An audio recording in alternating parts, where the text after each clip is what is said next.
High বন্ধুরা, আবার শুরু হয়ে গেল ভ্রমণ। অনেক দিন পর, একটা বড় গ্যাপের পরে আবার ভ্রমণ শুরু করতে যাচ্ছি। ট্যুর পার্টনার হিসাবে এদেরকে পরিচয় করে দেওয়ার কিছুই নাই, এরা আগে থেকে আমার ট্যুর পার্টনার। কারণ চর কুকরিমুকরিতে আমরা একই সাথে ভ্রমণ করেছিলাম, আমাদের তারেক ভাই এবং জিপসিম্যান। তো আমরা আজকে বের হয়েছি, আজকে যাব আমরা উত্তরবঙ্গ, অর্থাৎ আপনার পঞ্চগড়ের যে দর্শনীয় স্থানগুলো আছে সেগুলো আজকে আমরা ঘুরে দেখব। তো এই সকালবেলা যথারীতি এর আগেও এই স্থান থেকে, এই স্পট থেকে আমরা অনেক ট্যুরের যাত্রা শুরু করছি। তো সেই বিয়াম মডেল স্কুল অ্যান্ড কলেজের সামনে থেকে।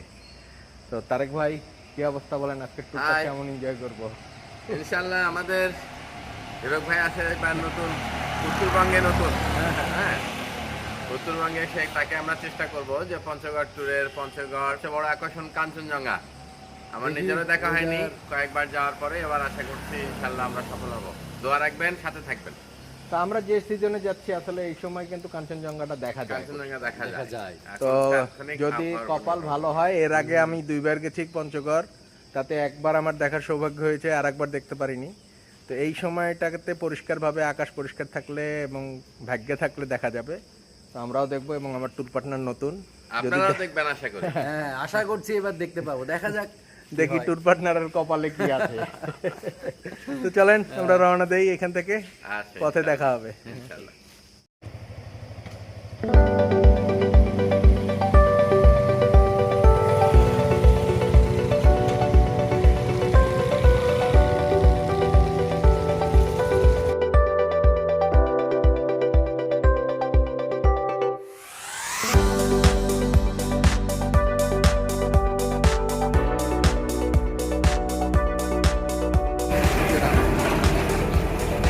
বনফুল হোটেল অ্যান্ড রেস্টুরেন্ট, দীর্ঘ সময় এখানে খাওয়া দাওয়া করছি এবং এর অপোজিটে একটা ভালো নাম করা আছে হোটেল অ্যান্ড রেস্টুরেন্ট মায়ামণি। আমার চাকরি জীবন এখান থেকে শুরু হয়েছিল। তো প্রায় এখানে 8-10 বছর চাকরি করছি এবং এখানে এই 2 হোটেলটার সাথে খুব ভালো পরিচিত। মানে দুপুর এবং রাত্রের খাওয়া দাওয়া বলতে গেলে এই বনফুল অথবা মায়ামণি। দীর্ঘদিন পর আবার এই রোডে আসার কারণে এখানে একটু খেয়ে নিলাম এবং অনেক পরিবর্তন। 4 লেনের রাস্তার কাজ এখনো চলতেছে এখানে, চারিদিকে ভাঙা চুরমার, তবে অনেক উন্নতি হয়ে গেছে। আমি লাস্ট এখান থেকে 2012-র দিকে বিদায় নিলাম, অনেক দিন পর এখানে আসা। তো আমরা সামনে যাব, এখানে রাস্তার কাজ সেরে সামনে আমরা এখন আবার রংপুর যাব।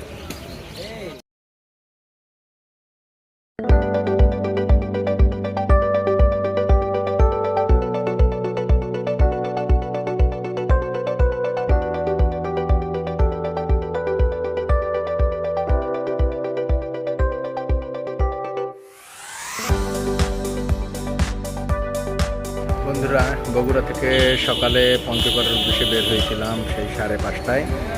এই মুহূর্তে এক পশলা কুয়াশা চাদর সাথে নিয়ে আমরা রংপুরের মডার্নের মোড়। তো এইখান থেকে আমরা আবার রওনা দিব। আমরা আসলে পঞ্চগড় যাব, তারপরেও আমরা আশেপাশে যে জায়গাগুলো আছে সেগুলোও কভার করার চেষ্টা করব।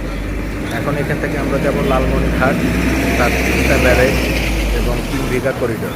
এই 2টা আমরা দেখে তারপরে ওখান থেকে আমরা পঞ্চগড়ের উদ্দেশ্যে রওনা।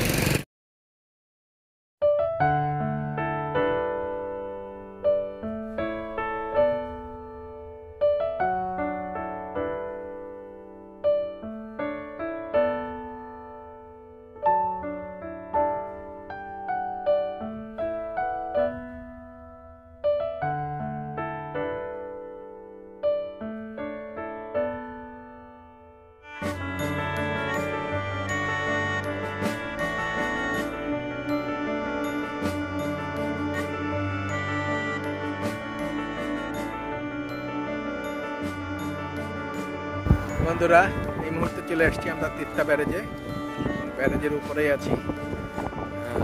এখানে আমরা কিছুক্ষণ থাকবো, দেখবো ব্যারেজটা দূর থেকে এবং তারপরে চলে যাবো 3 বিঘা করিডোর।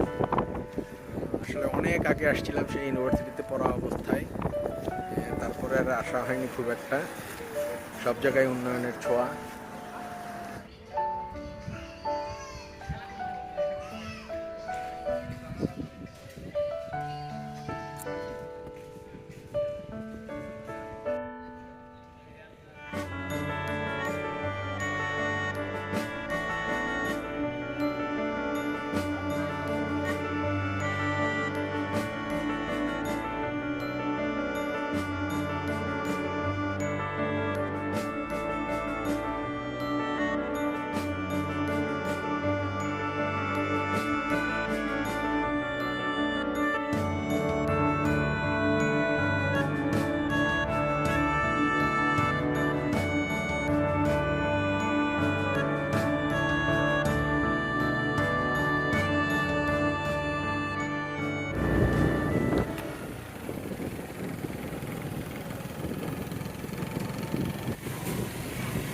আমরা আসলে জানি না, পথ সেভাবে চিনি না। সামনের এই ভাই আমাদেরকে পথ দেখায় দেখায় নিয়ে যাচ্ছে, উনি যে দিক দিয়ে যাচ্ছে আমরা সেই দিক দিয়েই যাচ্ছি।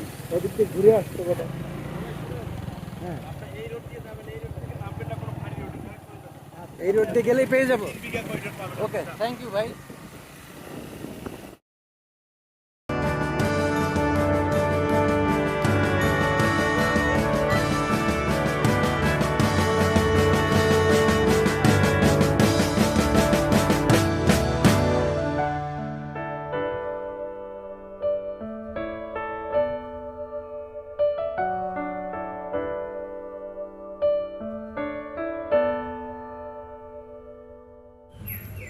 দাঁড়ায় আছি কোথায়? 3 বিঘা করিডোর। হ্যাঁ, আমরা এখন কোন সাইডে আছি? আমরা বাংলাদেশের অংশে আছি। বাংলাদেশের এই সাইডটার জায়গার নাম কি? দহগ্রাম। দহগ্রাম। এই রাস্তাটুকু পার হওয়ার পরে পাটগ্রাম। তো দেখেন এই যে করিডোরের পাশেই আমরা দাঁড়ায় আছি। ভিতরে তো ভিডিও করা যায় না, গোপনে গোপনে কিছু করা হয়েছে, তারপরও নিষেধ করে ওরা। যে বিএসএফ এর লোকজন দাঁড়ায় আছে ওই পাশে। তো আমরা যাবো, আমরা ভিতরে সামনে যেয়ে দেখবো কি আছে আমাদের অংশে, তারপরে আবার ব্যাক করবো। দেখেছিলাম।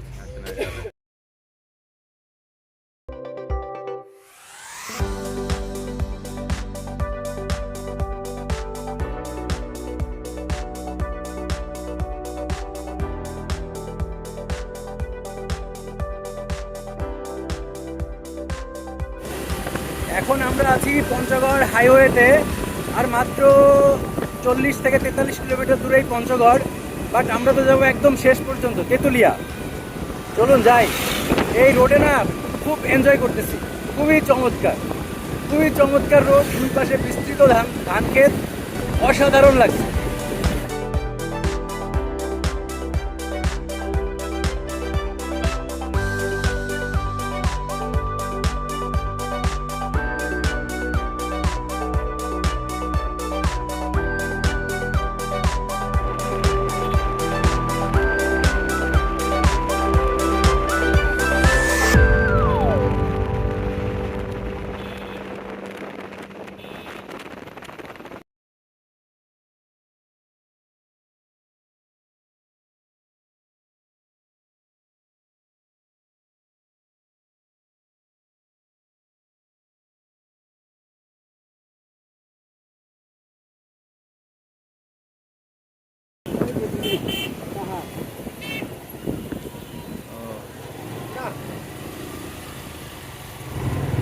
বন্ধুরা, শেষ পর্যন্ত পঞ্চগড়ে করতোয়া নদীর ব্রিজের উপরে আমরা অবস্থান করতেছি। দীর্ঘ একটা জার্নির একেবারে শেষ মুহূর্তে আমরা, তবে আরও কিছু পথ বাকি আছে। আমরা এখান থেকে যাব তেঁতুলিয়া। আমরা রাত্রে তেঁতুলিয়া থাকার ইচ্ছা আছে আমাদের। তো যদি আকাশ পরিষ্কার থাকে তাহলে আমার পিছনের সাইডে কাঞ্চনজঙ্ঘারে দেখা যায়। তো আজকে আকাশ পরিষ্কার নাই, বিধায় আমাদের কপালে আজকে এখানে নাই। আমরা দাঁড়াইছিলাম যে এখান থেকে আমরা কাঞ্চনজঙ্ঘার ভিউ পাই কিনা। তো কালকে সকালে ট্রাই করব, যদি কপালে থাকে তাহলে দেখা যাবে, আপনাদেরকেও দেখানোর চেষ্টা করব। আর যদি না থাকে তাহলে তো আর এসে ঘুরে গেলাম।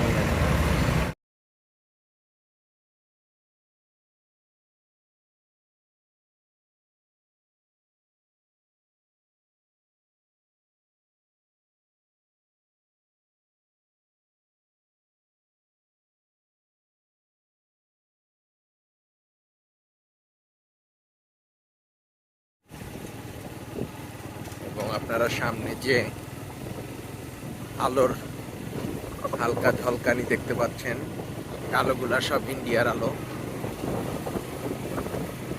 ভিতরে আলোগুলা দেখা যাচ্ছে, লাইট সব ইন্ডিয়ার, একেবারে ইন্ডিয়ার কাছাকাছি চলে যাচ্ছে।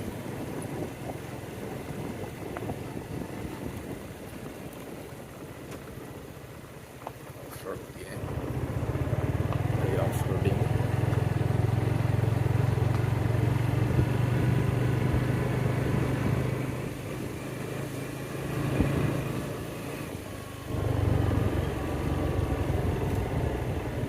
সুন্দর একটা প্লেসে আসলাম। এখানে অনেকেই আসে, বোঝা যায় বিকালে।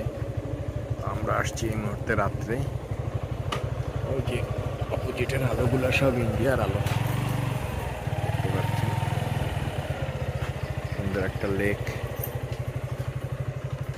পাশেই আমরা আসলাম, এখানে কিছুক্ষণ বসবো, তারপরে আমরা রাত্রে আমাদের ডিনার সারবো। এই যে ওই পাশে আলোগুলো সব জ্বলছে, এগুলো সব ইন্ডিয়ার আলো। এবং চা বাগান আছে তেঁতুলে প্রচুর, সকালবেলা আমরা হয়তো চা বাগান ঘুরে দেখবো।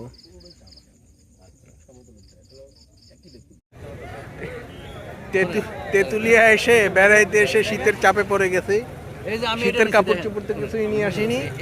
এখন এই যে আমাদের এক ভাই এখানে বিনা পয়সায় শীত বস্ত্র বিতরণ করতেছে, এই কারণে একটা গায়ে লাগাই নিছি, এই যে অন্তত শীতটা মানুষ। এবং সবাই শীত বস্ত্র নেওয়া নিয়ে ব্যস্ত। শুভ সকাল বন্ধুরা, ভোর হতে চলেছে, আমার পিছন থেকে সূর্যের উদয় হবে যদি আকাশ পরিষ্কার থাকে এবং কুয়াশা না থাকে। তো গতকালকে রাতে আমরা তেঁতুলিয়া পৌঁছেই একটা সমস্যার মধ্যে পড়ছিলাম যে আসলে পূজার ছুটি এবং সাপ্তাহিক ছুটি মিলে 3 দিন ছুটি ছিল। অনেক পর্যটকের সমাগম ঘটেছে এই তেঁতুলিয়াতে, যার ফলে আমরা আগে থেকে কোনো হোটেলের রুম বুকিং না দেওয়ার কারণে কোনো হোটেলেই আমরা রুম পাইনি। তবে নিরাশ হওয়ার কোনো কারণ নেই বা চিন্তার কোনো কারণ নেই, কারণ এখানে হোটেলগুলোর সাথে যোগাযোগ করলে তাদের রুম না থাকলে তারা এখানে হোম স্টের ব্যবস্থা করে দেন। অর্থাৎ আপনি ফ্যামিলি বাসায় ম্যাক্সিমাম বাসাগুলোতেই একটা করে রুম বা 2টা করে রুম এখানে গেস্ট বা পর্যটকদের জন্য তৈরি করা থাকে। সেভাবেই আমরা একটা রুম সংগ্রহ করি এবং রাত্রি যাপন করি। মোটামুটি রাত কাটানোর জন্য চলে যাই এবং আমরা 4 জন ছিলাম। 4 জন, আমাদের রুমের ভাড়া নিয়েছে 1300 টাকার মতো। তবে এটা পুরোটাই ফ্যামিলি রুম, তার বাসা, সেই বাসারই একটা রুম তারা এই পর্যটকদের জন্য ব্যবহার করার সুযোগ দেয়। তো চলুন আমরা কোথায় ছিলাম আপনাদেরকে দেখাবো, এবং একটু পরেই হয়তো সূর্য উঠবে এবং আমাদের যদি ভাগ্যে থাকে, আল্লাহ যদি সহায় হয়, তাহলে আমরা আমাদের সেই কাঙ্ক্ষিত কাঞ্চনজঙ্ঘা রেঞ্জ আমরা দেখতে পারবো এবং আপনাদেরকেও দেখাতে পারবো। তো চলুন আমরা যেখানে ছিলাম রাত্রি যাপন করছি সেই বাসাটা আপনাদেরকে দেখাই।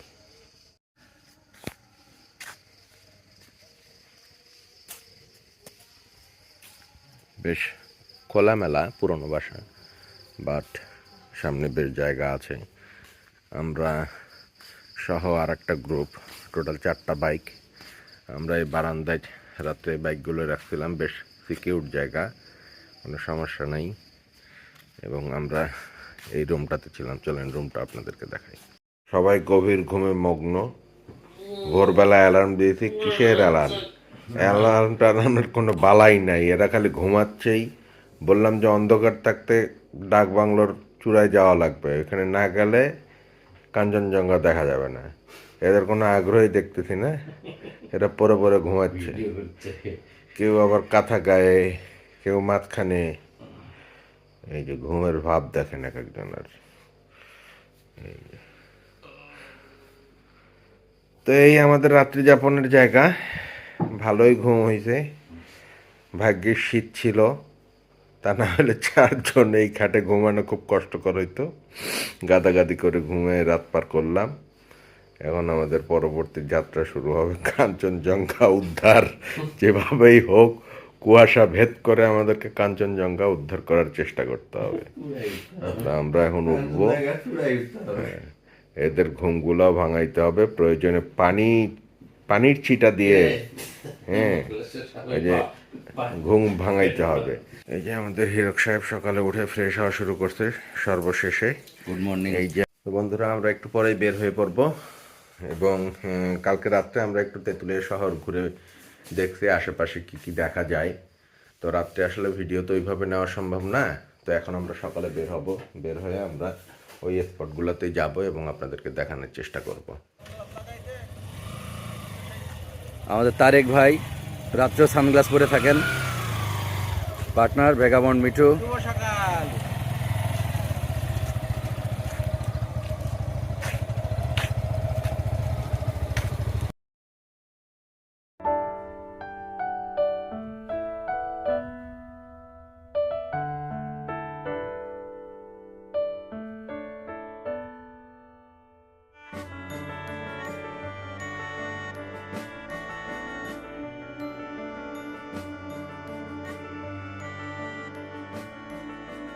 নারকেল 20 টাকা, এমনি 10 টাকা। নারিকেল দেওয়াই দিবেন, তবে একটু গুড় আমাদের বেশি দিয়ে বানাই দেবেন, গুড়টা একটু বেশি বেশি দিবেন। দিই। হুম, আচ্ছা। কত হচ্ছে? 5 টাকা, একটা দিন বাকি দিন না।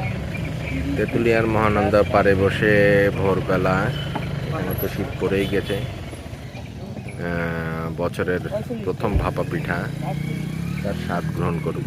বসে গেছি টুলের সামনে, আপা একটা বানাই দিবে বলছি, নারিকেল এবং গুড়ের পরিমাণ একটু বেশি দিয়ে বানাই দিতে। তো তৈরি হচ্ছে। দাম নারিকেল দিয়ে যদি আপনি নেন তাহলে পড়বে 20 টাকা, আর নারিকেল ছাড়া কত? নারকেল ছাড়া 10 টাকা। 10 টাকা। নারিকেল ছাড়া যদি নেন আপনি 10 টাকা পড়বে। প্রসেসিং সবাই জানেন ভাপা পিঠা কীভাবে তৈরি করে, চালের গুঁড়া এবং গুড়।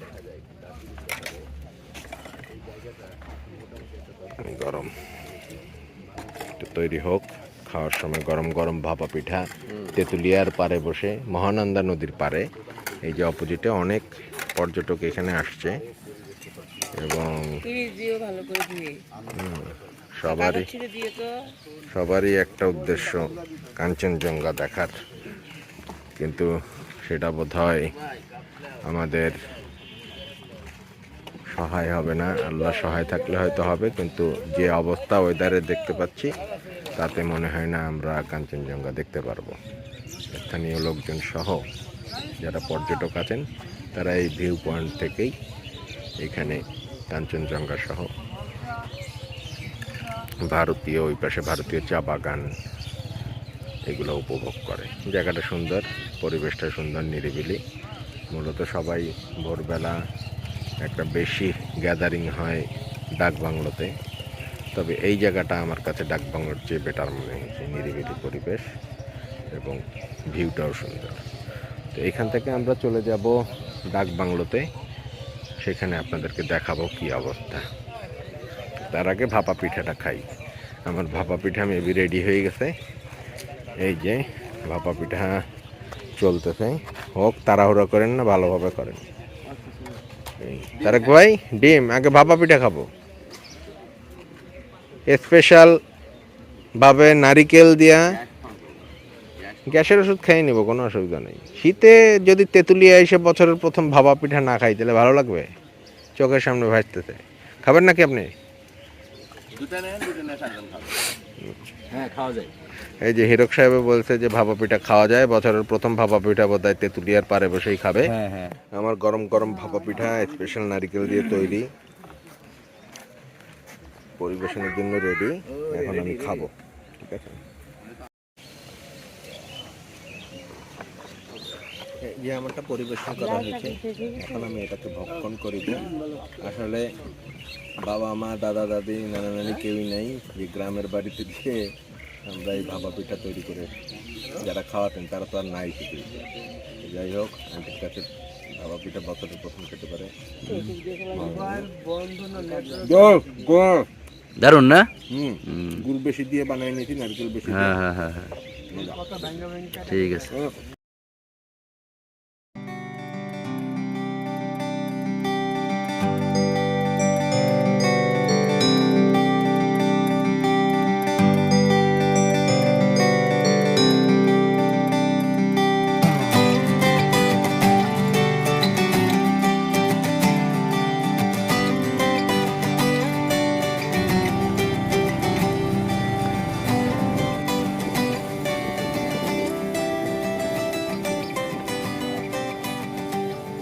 ভুল করে ভুল গলিতে ঢুকে পড়েছি আমরা। একটা চমৎকার একটা স্পট আছে, যে স্পটটাতে নর্মালি মানুষজন যায় না, সেটা খুঁজতেছিলাম, বাট সেটার খুঁজে এখনো পাই নাই। এই কি ঠিক পথে চলে গেছে নাকি? হ্যাঁ, স্পট কাভার করে তারপর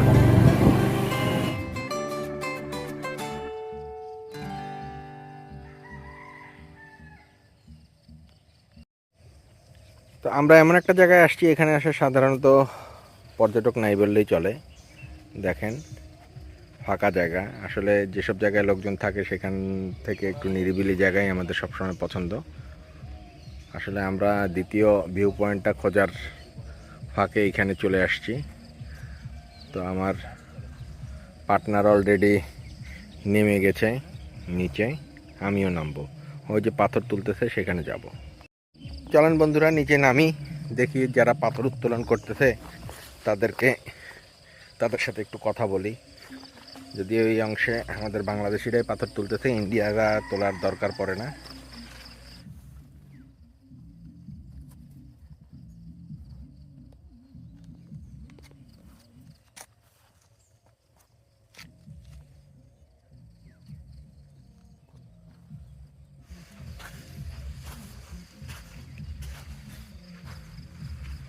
এইভাবে টানলেই পাথর ওঠে, তাই না?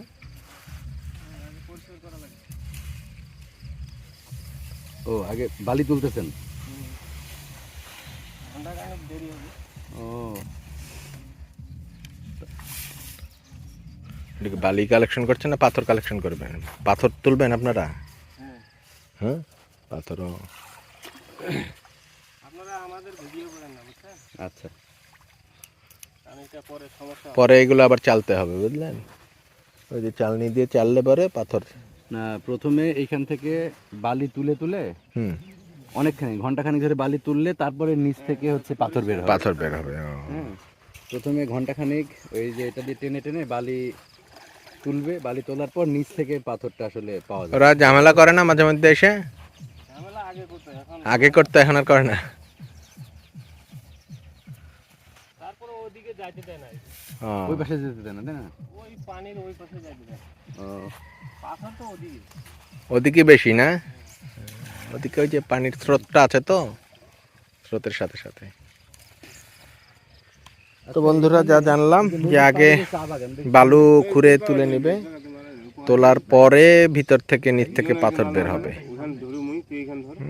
এখান থেকে পাথর বের হবে, তখন তারা এই পাথরগুলা তুলে এই চালনির মধ্যে, এই বালিগুলাকে চালনির মাধ্যমে চালবে। চাললে পরে ছোট ছোট ছোট ছোট পাথর বের হবে। তো যা বলছিলাম যে এই নদী একসময় এই সাইডটাও পানিতে পরিপূর্ণ ছিল, কিন্তু ইন্ডিয়ান অংশে ওই সাইডের সামনে একটা বাঁধ দেওয়ার কারণে এই অংশটায় পানি একদম নাই বললেই চলে। ওরা ওই বাঁধটা ব্যবহার করে ওদের সাইডে সেচ প্রকল্পের কাজগুলা পরিচালনা করতেছে, এবং যখন ওই সাইডে পানির চাপ বেশি থাকে তখন ওই বাঁধের গেটগুলা খুলে দেয়, এবং এই সাইডটা তখন কিছুটা বন্যার মতো পরিস্থিতি তৈরি হয়। এবং এই নদীর এই অংশটুকু পুরাটাই ইন্ডিয়ার ভিতরে পড়ছে। আসলে নদীটাই সীমারেখা হিসাবে কাজ করছে। তো ওই যে আমরা পিলার দেখতে পাচ্ছি, ইন্ডিয়ান পিলার।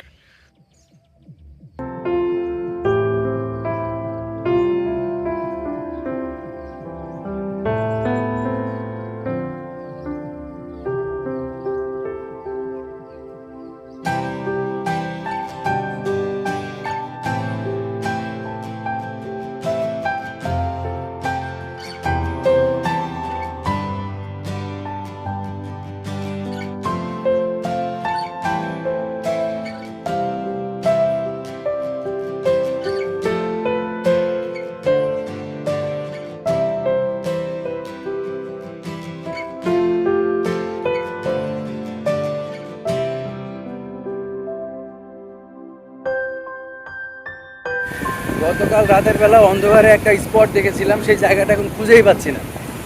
খুব চমৎকার ছিল, এখন দেখি চেষ্টা করি।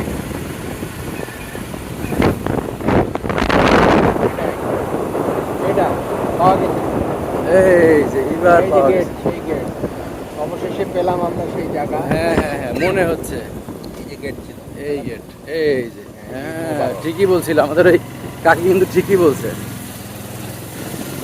যাই হোক, সাথে এটাকে খুঁজতে যে আমাদের নতুন একটা স্পট পেলাম আমরা। এখানে আসলে স্পট বলা যাবে না, তাই বোধহয় এখানে প্রথম দেখি। এই যে এখানে পাহাড়, পাথর, ঈদগাহ, হ্যাঁ হ্যাঁ হ্যাঁ, চা বাগান দেখায় দেয়।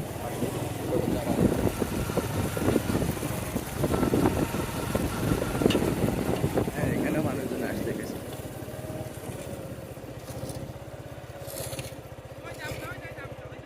বন্ধুরা অবশেষে খুঁজতে খুঁজতে দ্বিতীয় ভিউ পয়েন্ট আমরা পেয়ে গেছি। আসলে রাত্রেবেলা তো অলিগলি অনেক কিছু চেনা যায় না, তবে এটা সহজ, এখানে জনসমাগম খুব একটা হয় না। এখানে যারা পাথর উত্তোলন করে এরাই বেশি থাকে, চারিদিকে পাথর রাখা। এই যে দেখতে পাচ্ছেন আমার পিছনেই পাথরগুলো সাজায় রাখা হচ্ছে, শ্রমিকরা যাবে পাথর তুলতে নদীতে। তো এইটা হচ্ছে আপনার তেঁতুলিয়া কেন্দ্রীয় ঈদগাহ যেটা আছে তার ঠিক পিছনের সাইডটা। আপনারা কেন্দ্রীয় ঈদগাহ জিজ্ঞাসা করলেই হবে যে তেঁতুলিয়া কেন্দ্রীয় ঈদগাহটা কোথায়, তার পিছনেই আসলে পাবেন। চলুন এই জায়গাটার ভিউগুলো আপনাদেরকে একটু দেখাই। সুন্দর জায়গা, পাশে চা বাগানও আছে। একেবারে মহানন্দা নদীর পাশ ধরে এই কোল ঘেঁষে চা বাগান।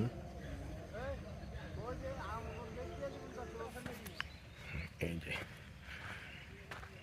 পাতাগুলো কালেকশন করা হয়েছে, নতুন পাতা দেখা যাচ্ছে না, কয়েকদিন আগেই হয়তো এইখান থেকে কচি পাতাগুলা কালেকশন করা হয়েছে। আমার পার্টনার ওদিকে তার ভিডিও কাজ শেষ করে আসছে, এবং আমরা যে সাইডে নামছিলাম সেই সাইডে শ্রমিক কম ছিল, এইখানে পাথরের শ্রমিক বেশি। মূলত যেখানে পাথর বেশি পাওয়া যায় সেখানে তো শ্রমিকদের আনাগোনা বেশি হবে। এই সাইডে নদীটা আসলে এই সাইডে, আমাদের এই সাইডে কিছুটা অংশ আসছে, এই কারণে এখানে স্রোতও আছে এবং পাথরও পাওয়া যায় ভালো। ভিডিও শুরু হয়েছে। হ্যাঁ, তাহলে বলতে থাকেন, কেমন লাগলো হিরক সাহেব আপনার তেঁতুলিয়ার অভিজ্ঞতা বা অনুভূতি ব্যক্ত করেন। এই সকালবেলায় এই জায়গাটা কিন্তু খুবই চমৎকার লাগলো, শান্ত নিরিবিলি, কোনো কোলাহল নেই। এক পাশে চা বাগান আর এক পাশে নদীতে কর্মজীবী মানুষরা কাজ কেবল শুরু করছে। চমৎকার, বেশ ভালো লাগলো। আর আরেকটা আশার সঞ্চার হচ্ছে যে সূর্য বোধহয় উঠতেছে। হ্যাঁ, সূর্য হালকা একটু আলো দেখা যাচ্ছে, দেখা যাচ্ছে। এখন দেখি যদি সূর্য ওঠে, পিছনে চা বাগান আমরা যদি দেখতে পাই, সেই কাঙ্ক্ষিত কাঞ্চনজঙ্ঘার রেঞ্জ, তাহলে আমাদের এবারের তেঁতুলিয়া ভ্রমণটা সফল হবে। তো চলুন আমরা চলে যাই ডাকবাংলো ভিউ পয়েন্টে। এখান থেকে বিদায় নিয়ে নিচ্ছি, দেখা হবে ডাকবাংলো ভিউ পয়েন্টে। Bye bye.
তো এই মুহূর্তে তেঁতুলিয়া ডাকবাংলোর সামনে, যেখানে আসলে পর্যটকদের সমাগম ঘটে এবং প্রচুর পর্যটক, চারিদিকে পর্যটকে ভর্তি।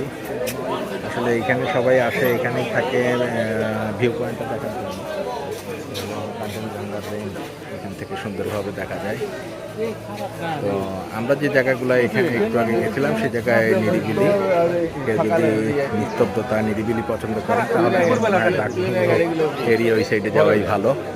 একটু ভিতরের দিকে গেলে, একটু আবাসিক এলাকার দিকে গেলে সেই জায়গাগুলো বেশ নিরিবিলি পাবে, তবে দর্শক সমাগম সাধারণত।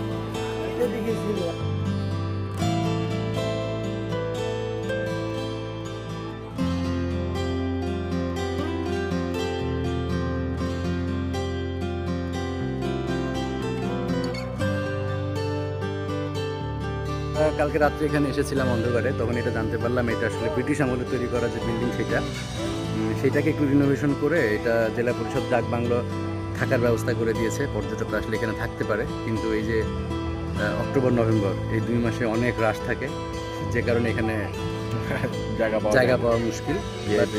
হ্যাঁ, এটা একদম নদীর পাড়ে, খুবই নিরিবিলি, এটা চমৎকার। এখানে রাতটা থাকতে পারলে কিন্তু খুব মানে এনজয়েবল হতো আরও। একেবারে পারেই। হ্যাঁ হ্যাঁ হ্যাঁ। তো বন্ধুরা শুনলেন, হীরক সাহেব ছোটোখাটো একটা ইনফরমেশন দিয়ে দিল ডাকবাংলো সম্পর্কে, সেই ব্রিটিশ আমলে তৈরি ডাকবাংলো থেকে আমরা বিদায় নিব আজকে বাংলা বান্দার উদ্দেশ্যে। ওখানে যাব এবং আদার্স যে পয়েন্টগুলো আছে সেই পয়েন্টগুলো আমরা দেখার চেষ্টা করব। Bye bye.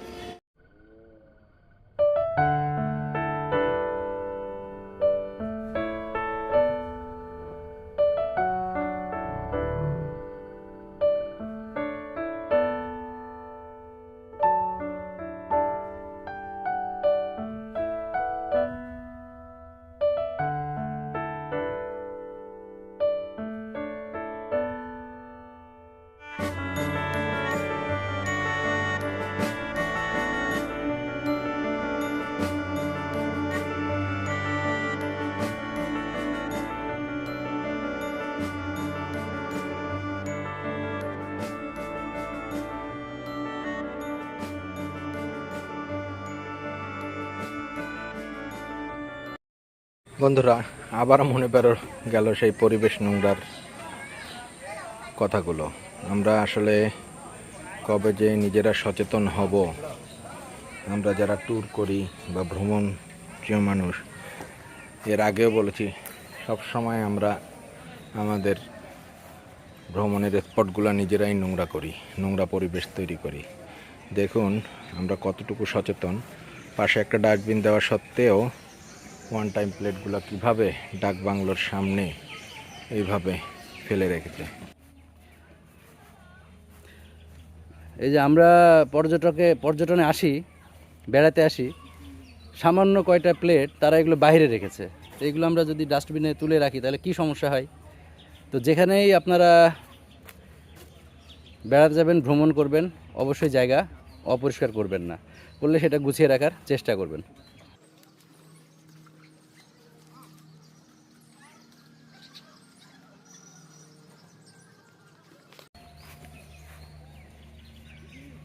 বাহ, কি সুন্দর লাগতেছে এখন জায়গাটা, কি চমৎকার। এই সামান্য একটু কাজ এইটুক না করে আমরা কিভাবে পরিবেশটারে নোংরা করি। আমি আর আমার পার্টনার যেখানেই যাই, আপনারা তো জানেন, সব সময় পর্যটন এলাকাগুলো গেলে এই নোংরা দেখলে আমাদের খারাপ লাগে। তো আমরা যদি সচেতন হই, নিজেরা নোংরা করব না, তাহলেই কিন্তু আমাদের পর্যটন এলাকাগুলো পরিষ্কার পরিচ্ছন্ন থাকে। তো এটা আসলে ভিউ হারানোর জন্যই কিছু না, বা এসে না, আমার মনে লাগছিল যে আসলে এটা এইভাবে পড়ে আছে, পরিষ্কার করা দরকার, দেখেও খারাপ লাগছিল। বেশি সময় লাগলো না, একটু 1 মিনিটও লাগে নাই। তারপরে আপনারা দেখছেন পাশে একটা ডাস্টবিন দেওয়া আছে, হ্যাঁ। অথচ আমরা ডাস্টবিনটাকে ইউজ না করে এলোমেলো চারিদিকে ফেলে রেখে পরিবেশ নষ্ট করতেছি।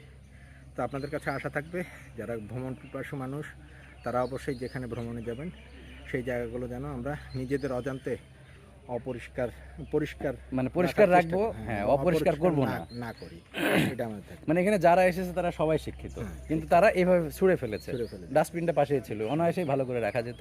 এটা একটু সচেতনতা দরকার আমাদের, তাহলেই বাংলাদেশ অনেক পরিষ্কার পরিচ্ছন্ন থাকবে। আমরা ডাক বাংলোর যে পর্যটন কেন্দ্র ছিল, বনভোজন কেন্দ্র ছিল, সেখান থেকে বিদায় নিচ্ছি। দুধের স্বাদ আমরা ঘোলেও মেটাতে পারিনি। আমরা আশা করেছিলাম কাঞ্চনজঙ্ঘা দেখতে পারবো, আমরা ঘোলও পাইনি, দুধও পাইনি, ঘোলও পাইনি। এখন আমরা যাচ্ছি আমাদের নেক্সট ডেস্টিনেশন, এখানকার সবচেয়ে বড় যে চা বাগান আছে সেই চা বাগানটা দেখতে।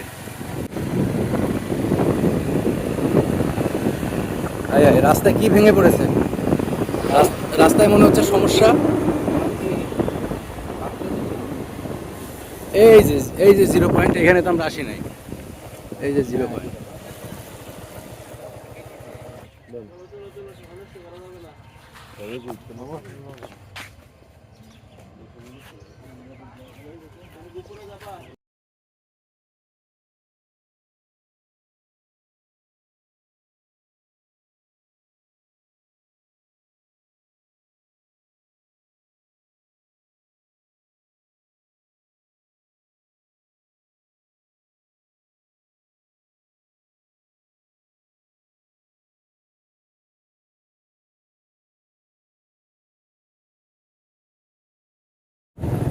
হ্যাঁ, ব্রিটিশ আমলে করা।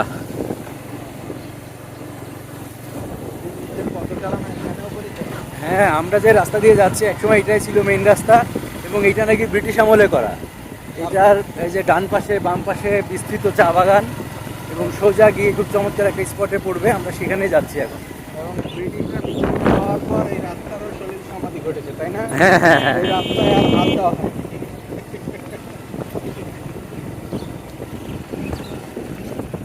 এই যে আমরা এই বাড়িতে আসলাম পাথর তুলছি তো আগে।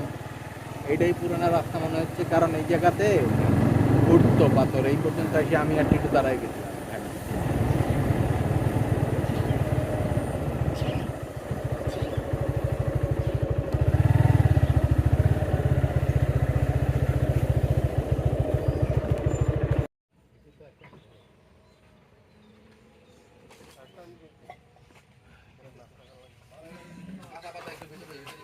কাঁচা পাতার চা, তারপর তারেক ভাই আবার বাগান থেকে তুলে এই যে একটা পাতা, এর ভিতরে 2টা পাতা দিয়ে দিল।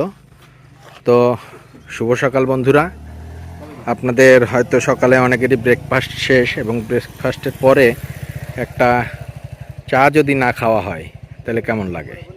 তো আমরাও মোটামুটি আমাদের সকালের ব্রেকফাস্ট শেষ করছি, এবং এই বাগানের পাশে এসে এখন একদম সলিড কাঁচা চা পাতা দিয়ে তৈরি চা এখন আমরা এখানে পান করতেছি। আসলে খুব টেস্টি, এবং আমাদের ট্রেডিশনাল চায়ের চেয়ে এর স্বাদ, গন্ধ সবই আলাদা। আপনারাও আসুন, আমি এই মুহূর্তে তেঁতুলিয়ার চা বাগান সেখানে এসে চা খাচ্ছি।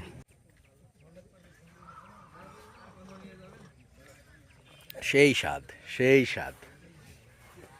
খালি আসুন তেঁতুলিয়ায় এবং খেয়ে দেখুন কাঁচা পাতার চা।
বন্ধুরা, এই মুহূর্তে দাঁড়িয়ে আছি বাংলা বান্দা স্থলবন্দরে।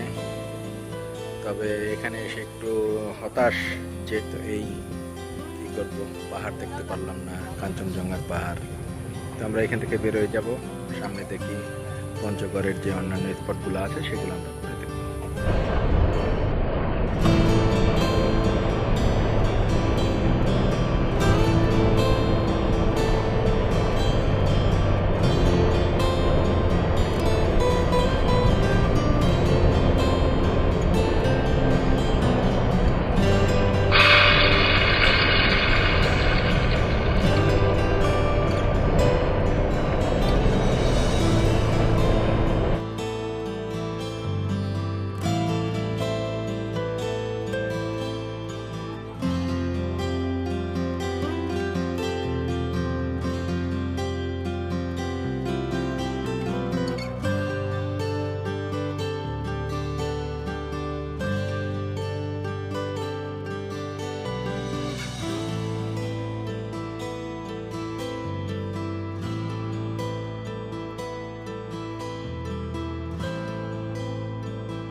এত সুন্দর জায়গা, খুব সুন্দর একটা পরিবেশ।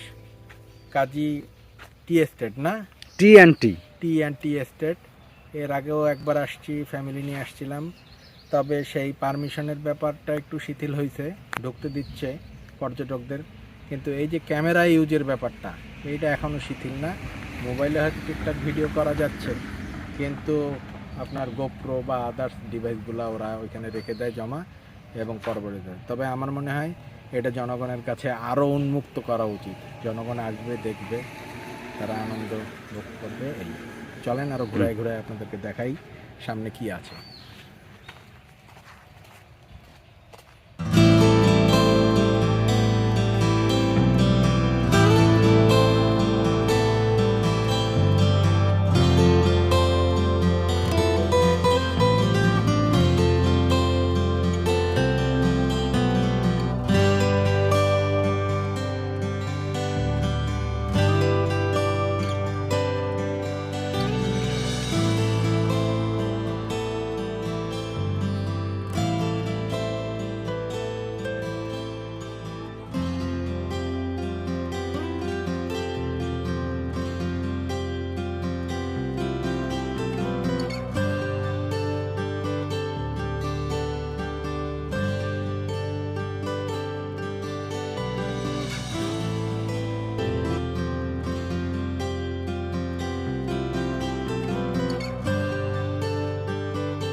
বন্ধুরা, যে উৎসাহ নিয়ে এখানে আসছিলাম তার অনেক কিছুতেই ভাটা পড়েছে, কারণ অনেক স্থাপনাই আসলে ভেঙে গেছে, যত্নের অভাবে নাকি সংস্কারের অভাবে জানি না। আগে এইসব পথ ধরে, নদীর পাড় ধরে হেঁটে হেঁটে যাওয়া যেত, এখন সব বন্ধ করে দিছে এবং অনেক স্থাপনাই ভেঙে পড়ে গেছে। তো সেই সৌন্দর্য আর নাই। এর আগের বার ফ্যামিলি নিয়ে এসে যে সৌন্দর্যটা এখানে উপভোগ করছিলাম, এবং অনেক কটেজ পড়ে আছে, এগুলো আসলে ইউজলেস অবস্থায় পড়ে আছে। এর আগে ওইভাবে খোলা পাইনি, এখনও খোলা পাইনি। কী উদ্দেশ্য নিয়ে করছিল এবং কেন করছিল তাও জানি না। এগুলো যদি মানুষের জন্য ব্যবহারের জন্য উন্মুক্ত না করে দেয়, তাহলে এগুলো করেই বা কী লাভ? এত পর্যটক আসে এবং পর্যটকদের এত সুন্দর জানাশোনা, এবং ওই পাশের স্থাপনাগুলো দেখাবো আপনাদেরকে, সেগুলো খুব সুন্দর। অর্থাৎ বেসমেন্টকে উঁচু করে তারা বিল্ডিং তৈরি করছে। চলুন দেখি। যে এই বিল্ডিংগুলা, এইগুলা কিন্তু পর্যটকদের থাকার জন্য ব্যবস্থা করে দিতে পারে, তাহলে অনেক পর্যটকই পঞ্চগড় ঘুরতে আসলে এগুলা থাকতে পারে। সেই চিন্তা ভাবনা নিয়েই হয়তো করা হয়েছিল, কিন্তু সবগুলাই তালা মারা। এটা কখনো ওপেন হয়েছে কিনা জানি না, কারণ আমার এর আগেও এক টার্ম আসছি, তখনও এটা পাইনি। এই যে সবগুলা কটেজ, এই যে বেসমেন্টকে উঁচু করে মাটি থেকে এই কটেজগুলো তৈরি করছে, কিন্তু সবগুলাই ইউজলেস। আবার চা বাগান তো কম দেখেননি, হ্যাঁ। সিলেটের চা বাগান দেখছেন, অনেক চা তেঁতুলিয়ার বাগান দেখেছি। দেখছেন, এখন কাজী টিএনটি এস্টেটে আসছেন। চায়ের ফুল কি কখনো দেখছেন, ফুল বা ফল এর আগে দেখার সুযোগ হয়েছে? না, ওইভাবে ওভাবে চা খালটা দেখার সুযোগ গাছের হয়নি। ফুল ফল। আপনাদেরকে একটু দেখাবো, সাথে দর্শকদেরকেও দেখাবো চায়ের ফুল এবং ফল কেমন হয়। তো চলুন আমরা চায়ের ফুল এবং ফল একটু দেখার চলেন সুযোগ আপনার সাথে হয়েছে। আমরা একটু দেখি। হ্যাঁ, আসলে চলেন। চার চলেন পাতা চলেন। দেখেছি আমরা, ফুল ফল আসলে দেখা হয়নি। আচ্ছা, একটু দেখাচ্ছি, চলেন আপনাদের। আচ্ছা।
এই আপনারা কোথা থেকে আসছেন?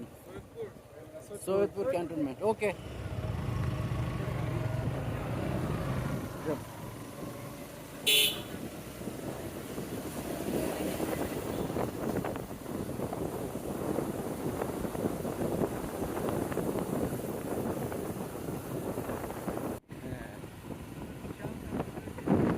দেখেন কত বড় জায়গা।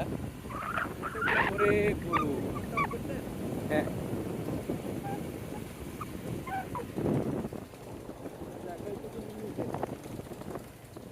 ওই যে ঘোড়া, সুন্দর ঘোড়া।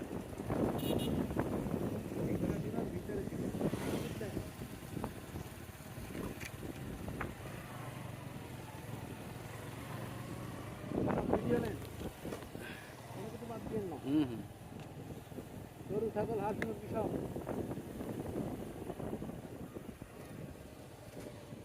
লেখা কুকুর হইতে সাবধান।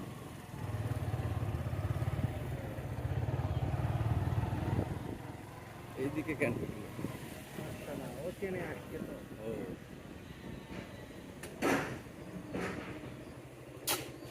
আপনারা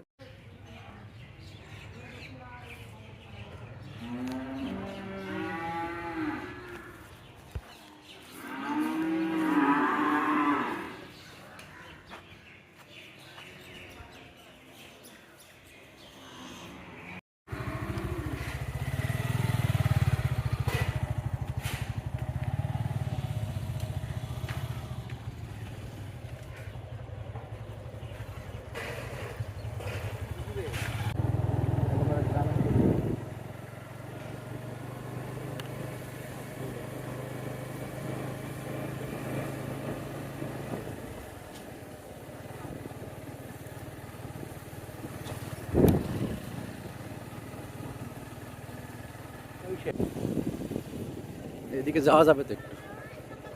অফ শেষ।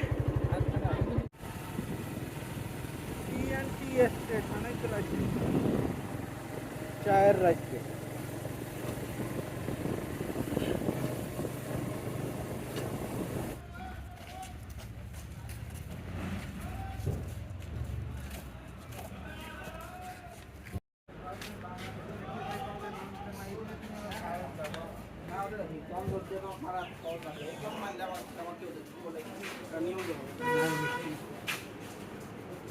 মিষ্টি নাই? হ্যাঁ, ওই আচ্ছা আচ্ছা, ওই আপনাদের ফার্মে গিয়েছিলাম, ওখান থেকে বললে এখানে আসলে মিষ্টি পাওয়া যেতে পারে। শেষ হয়ে গেছে তাই তো? আচ্ছা ওকে, তাহলে আর কি করা, দেখি অন্য কিছু খাওয়া যায় কিনা। কোনো কিছুই তো ফেভার করতেছে না, মানে আমরা কাঞ্চনজঙ্ঘা দেখতে পাইনি। ভাবলাম যে কাঞ্চনজঙ্ঘা যখন দেখতে না পাই তাহলে দুধের সাথে ঘোলে মেটাবো। আমরা কি দেখতে চাইছিলাম কাঞ্চনজঙ্ঘার বদলে? ঘোল ঘোল ঘোল কোনটাকে বলছিলাম? ওইটাই কাঞ্চনজঙ্ঘা। হ্যাঁ, সে ঘোলও আমাদের জুটলো না। ভাবলাম যে এই যে কাজিয়ান কাজি টি এস্টেটে এসে ওদের ডেয়ারি দুধ খাবো, থেকে আমরা মিষ্টি খাবো, সেই মিষ্টি হয় না। কিন্তু আমরা তো দুধ জাতীয় জিনিস খাবোই, মানে দুধের সাথে ঘোলে না হোক কিছু না কিছু দিয়ে মিটাবো, দুধ থাকতেই হবে। এই যে এখন আইসক্রিম দিয়ে আমরা বা আইসক্রিম দিয়ে দুধ।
I love Panchagarh.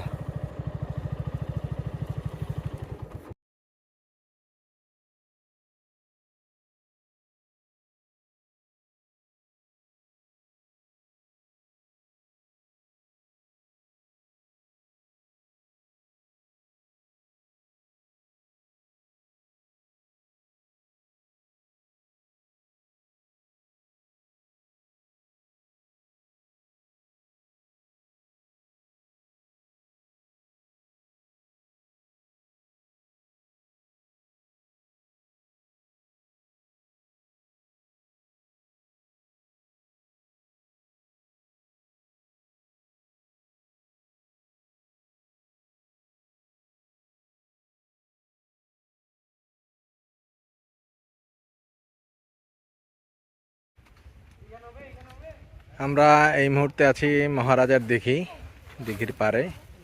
আমাদের ইচ্ছে ছিল এখানে একটু গা ভিজাবো, কিন্তু পানির অবস্থা খুব একটা ভালো না, বিদায় এখানে গোসল করা হবে না। বেশ বড় দিঘিটা।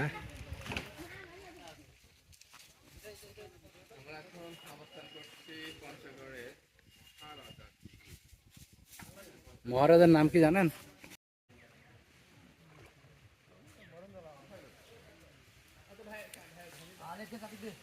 আসলে দিঘির ভিউটা পুরোপুরি পেতে হলে আমাদেরকে সাইডে যাওয়া লাগতো, এবং উপরে চারিদিকে গাছগাছালিতে ভর্তি, এই কারণে পুরো ভিউটা নেওয়া যাচ্ছে না।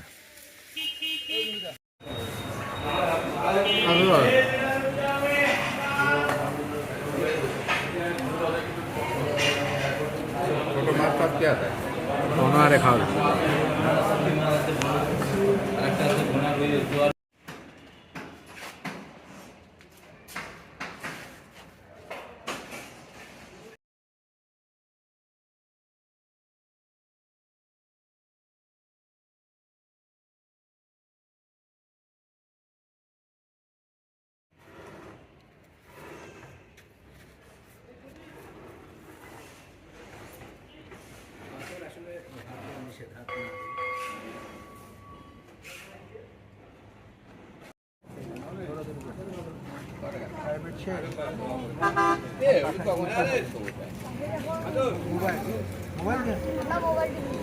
মোবাইল খেলা যাবে না এখন, বিকালে মাঠে যেতে হয়।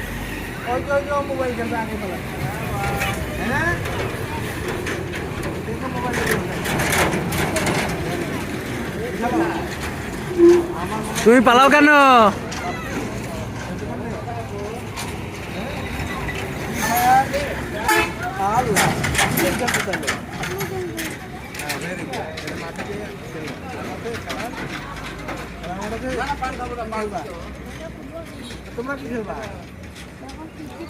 ফুটবল খেলবা? মেয়েদের ফুটবল বাংলাদেশ চ্যাম্পিয়ন হয়েছে জানো না? তুমিও ফুটবল খেলা শিখবা। ওরা নেপালে যে চ্যাম্পিয়ন হয়ে এরকম কাপ নিয়ে আসে।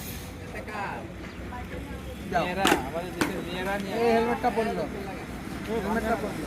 ও টের পাইনি, পড়ে গেছে। এদিকে সব এদিকে এসো, পড়ে যায়, রাস্তায় যাও না, রাস্তায় ওঠো না। একটা দুটো তিনটে চারটা, এদিকে এসো, এদিকে এসো। রাইসা রাইসা গেছে ফাইসা।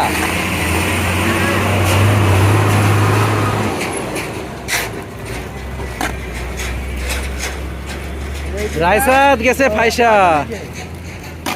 এই নাও, এই দাঁড়াও। এদিকে আসো।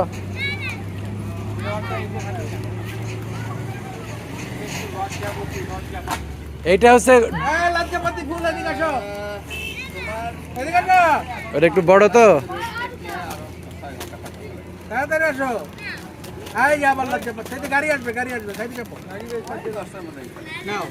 আরে নেও ছোট খেতে চলো, মোবাইলে গেম খেলবে না, ঠিক আছে? বিকালে মাঠে খেলবা সবাই। ওকে, বাই বাই, টাটা।